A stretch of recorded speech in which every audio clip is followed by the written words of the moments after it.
my life. The strangling grip is nothing but the grave, and my exhale is an ember in the hellfire that I brave. I prayed for death to sever this relentless, bitter sting, where minutes mirror lifetimes and the pain is suffering. This intensive care unit has become a quiet tomb, where I barter with my treasures in the suffocating gloom.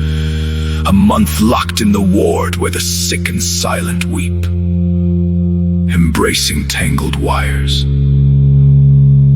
while my eyes are robbed of sleep.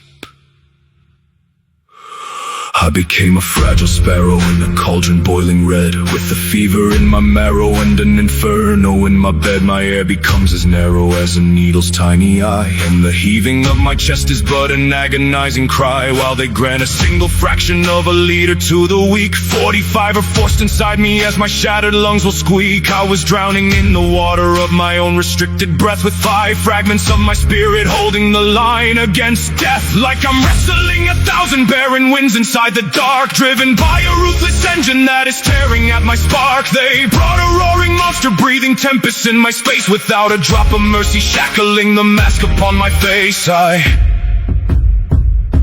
I prayed to rush the ending just to pacify the ache, but my heart is chained to children, I must linger for their sake. I see my son and daughter in the phantoms of the night, crying, Father, do not leave us to the shadows of the blight. At the summit of my fever, in the wretched blinding haze, the specters of my little ones were begging me to stay. I saw my father weeping, pleading heaven for a shield to lift this heavy sorrow from the battlefield. 3 months paralyzed, chained and tightly bound, like a heavy lifeless log resting deep within the ground. I lingered for 4 months without a moment of reprieve, fighting men who grew completely numb to those who grieve. I see medicine as a merchant, trading fading, dying breath, hoarding silver and their riches while they watch me bleed to death.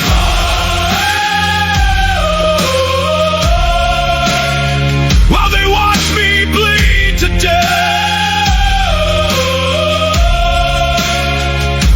General of armies in the vanguard of the fray, managing my very survival, keeping the reaper at bay, watching the tube of my life with the terrifying dread, fearing the betrayal of the machines by my bed. Then arose the noble Tariq like a pillar in the sand, deflecting every arrow from the archers in the land. A brother who abandoned sleep to guard my fragile soul, fighting off the ghoul of greed, maintaining full control. I fear the noble Tariq, leaving even for a breath, lest my spirit would be snatched and I'd be laid to rest in death.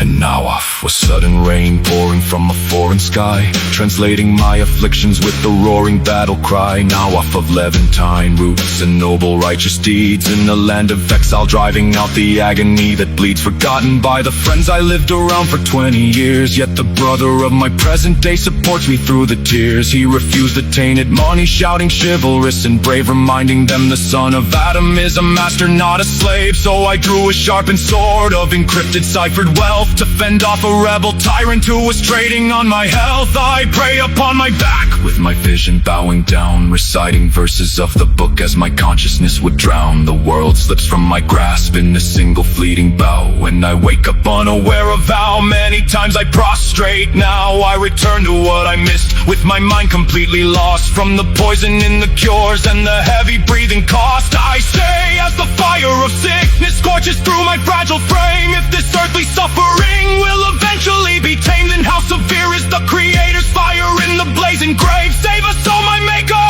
for your punishment is great.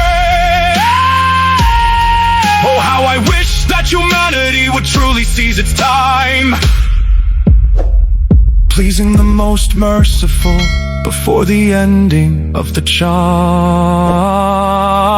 For the trials of the Maker come suddenly and swift, without a single warning they will bind and they will shift. It is not the sickness or the ailment that will kill a man, but only when the book dictates the ending of the span. How many healthy men have died without a single ache, and how many sick have lived to see another morning break? If I didn't have the certainty my Lord would rescue me, I would have surrendered to to the Reaper's treasury.